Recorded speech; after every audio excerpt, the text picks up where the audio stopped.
जय हिंद दोस्तों, कैसे हैं आप सभी।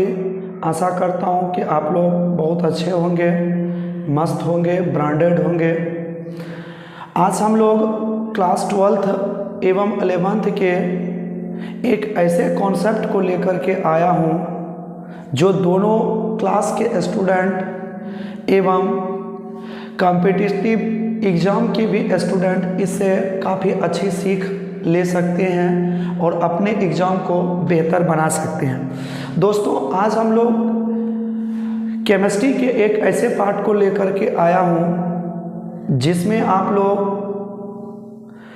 बहुत सारे कठिनाइयों को देखते होंगे और जिनको बहुत सारे ये कॉन्सेप्ट जल्दी क्लियर नहीं हो पाते हैं और उनको ऐसा लगता है कि हम लोग केमिस्ट्री के इस पार्ट को अच्छी तरह से नहीं सीख पाएंगे। तो वैसे स्टूडेंट, आज मैं आपको बताता हूँ कि केमिस्ट्री में किसी भी कॉन्सेप्ट को किस तरह से और किस प्रकार पर है ताकि आपको हर एक कॉन्सेप्ट अच्छी तरह से क्लियर हो जाए।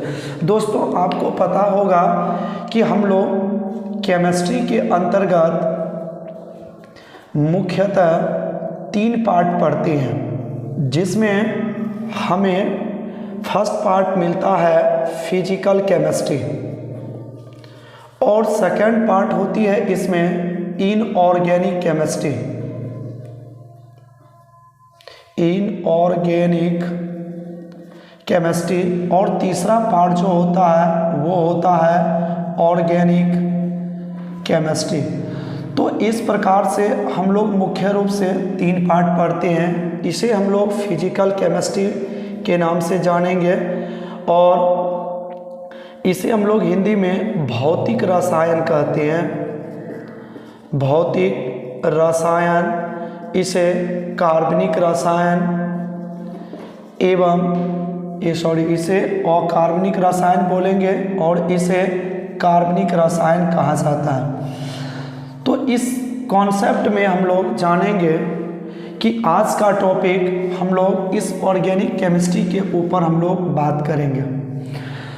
दोस्तों, आज केमिस्ट्री के अंतर्गत अगर यदि हमारा साइंस दिन रात परिवर्तन हो रहा है, डेवलप कर रहा है, इतनी अधिक गति से हम लोगों का साइंस डेवलप हो रहा है, विकास की ओर अग्रसर हो रही है, तो वो अधिकांशतः 95% वो आपको ऑर्गेनिक केमिस्ट्री के अंतर्गत देखने को मिलेगा।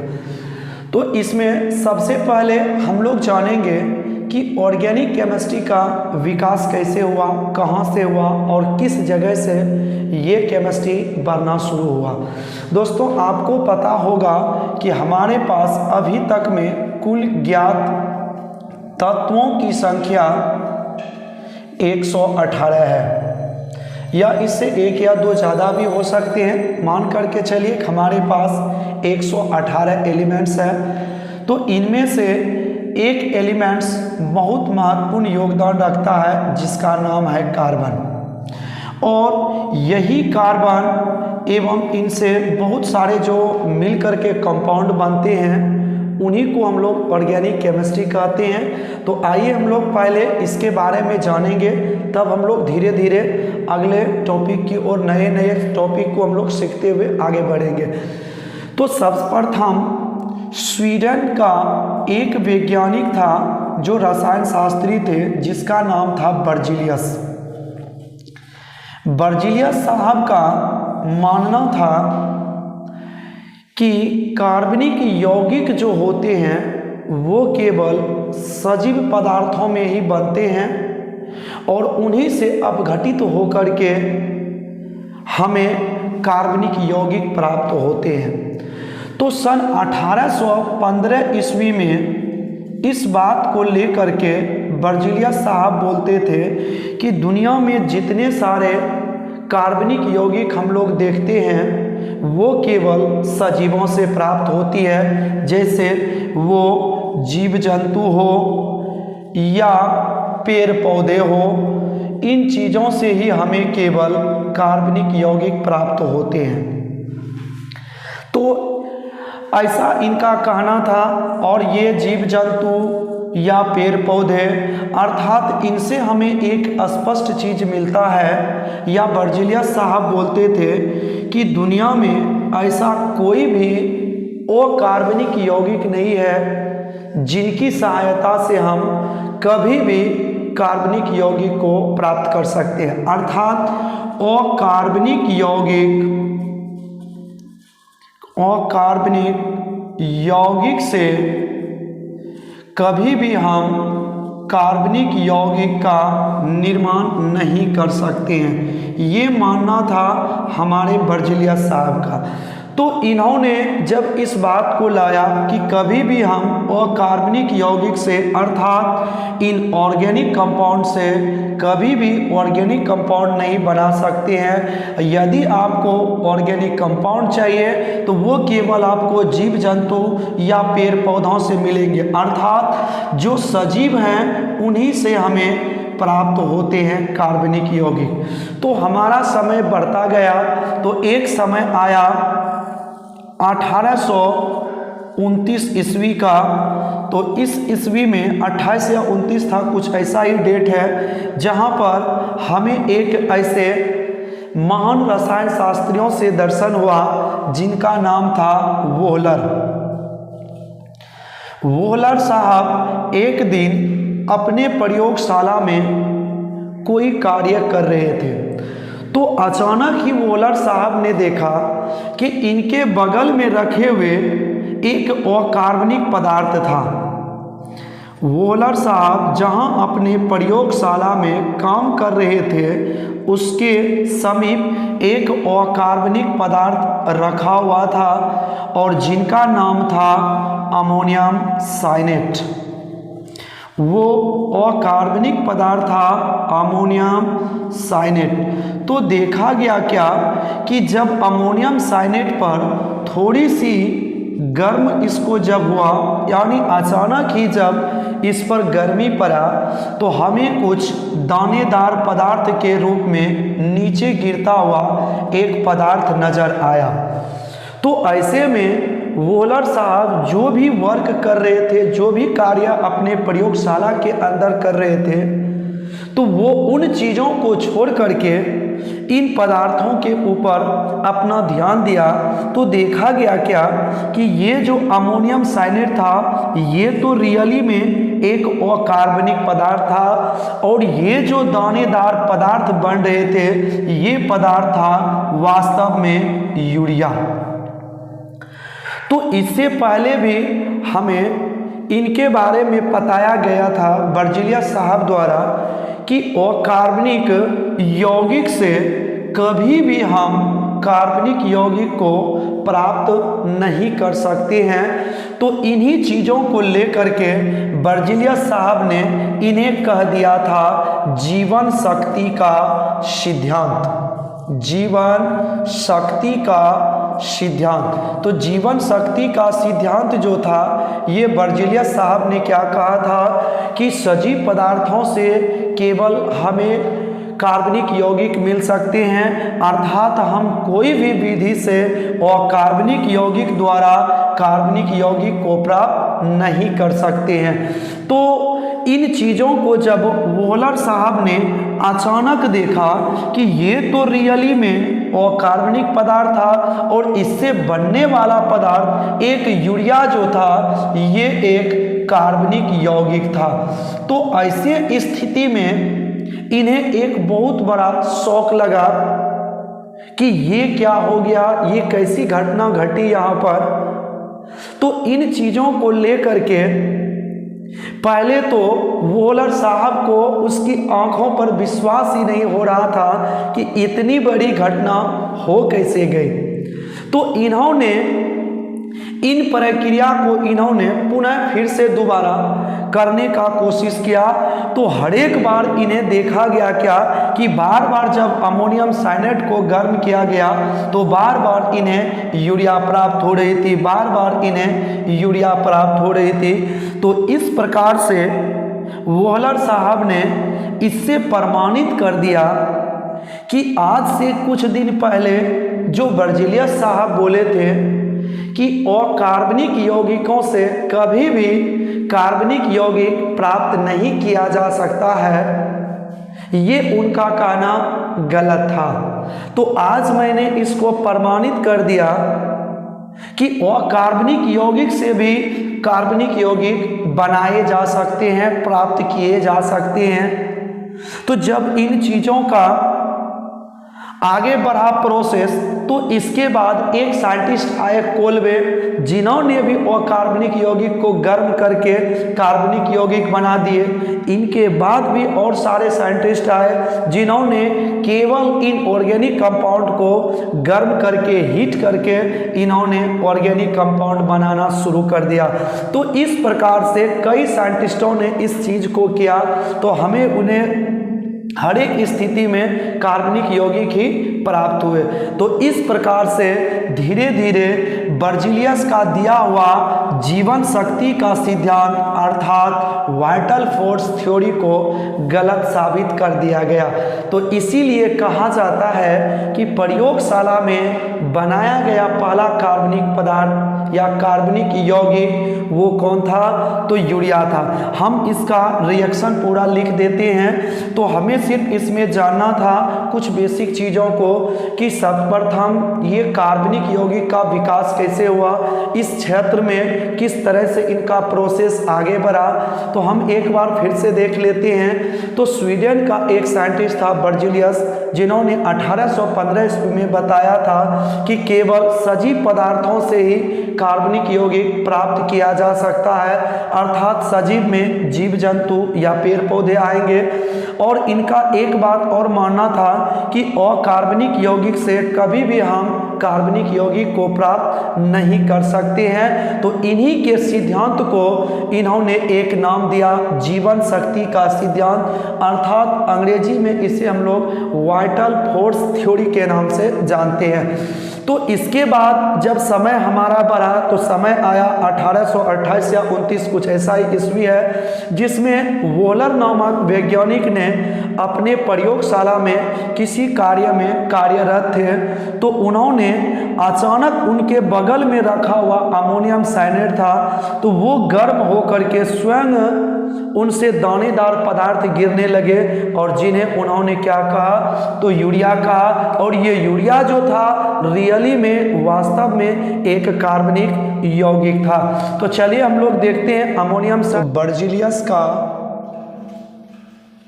दिया हुआ जीवन शक्ति का सिद्धांत। जीवन शक्ति का सिद्धांत, वाइटल फोर्स थ्योरी,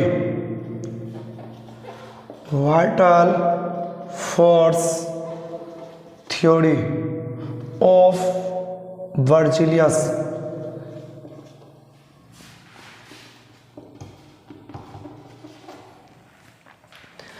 तो बर्जीलियस का जीवन शक्ति का सिद्धांत हम लोग इसे लिखेंगे सजीव पदार्थों में कार्बनिक यौगिक का निर्माण एक अदृश्य, सजीव पदार्थों में कार्बनिक यौगिक का निर्माण एक अदृश्य जीवन शक्ति के द्वारा प्राप्त होती है। तो फिर से हम बोलते हैं जीवन शक्ति का सिद्धांत क्या है? तो सजीव पदार्थों में कार्बनिक यौगिक का निर्माण एक अदृश्य जीवन शक्ति के द्वारा प्राप्त होती है। तो हम लोग नीचे से लिखते हैं बर्जीलियस का मानना था कि दुनिया में किसी भी अकार्बनिक यौगिक से कार्बनिक यौगिक को प्राप्त नहीं किया जा सकता है। तो हम लोग इसे क्या कहेंगे कि अकार्बनिक यौगिक से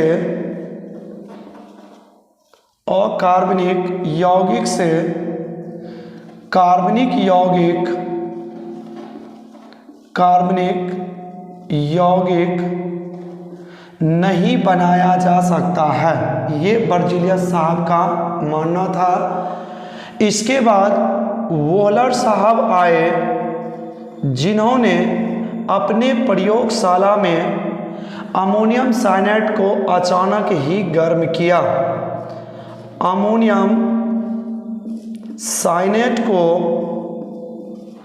अचानक ही गर्म किया तो इसके फलस्वरूप उसे यूरिया प्राप्त हो गया।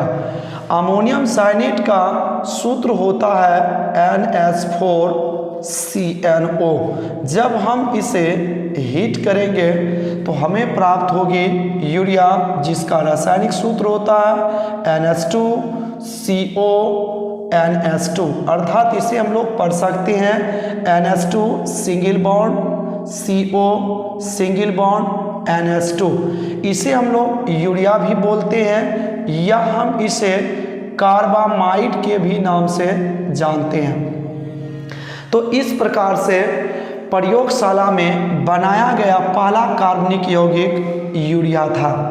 तो यहाँ से भी बहुत सारे ऑब्जेक्टिव क्वेश्चन पूछ देते हैं कि जीवन शक्ति का सिद्धांत किसने दिया, और दूसरा प्रयोगशाला में बनाया गया पहला कार्बनिक यौगिक क्या है, तो वो है यूरिया। और यूरिया का रासायनिक सूत्र क्या होता है NH2CONH2। दूसरा होता है कार्बामाइड। इस यूरिया में हमें एक चीज़ कभी पूछ देता है कि यूरिया में उपस्थित नाइट्रोजन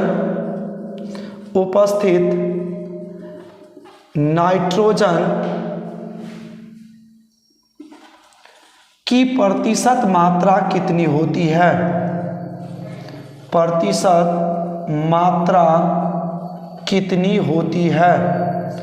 तो वैसे हम इसे बना करके निकाल भी सकते हैं या हम डायरेक्ट आंसर इसका लिख सकते हैं कि यूरिया में नाइट्रोजन 46% होता है। तो कैसे, तो हम लोग एक बार शॉर्ट में देख लेते हैं कि NH2 single bond CO NH2 का अनुभार जो होगा वो अनुभार हम लोग निकालते हैं। नाइट्रोजन की अनुभार होती है 14 प्लस 2 हाइड्रोजन है इसका 2 प्लस कार्बन का परमाणु भार 12, ऑक्सीजन का परमाणु भार 16, फिर नाइट्रोजन आया इसका परमाणु भार 14 और हाइड्रोजन की संख्या 2 है, इसकी परमाणु भार 2 हो जाएगी।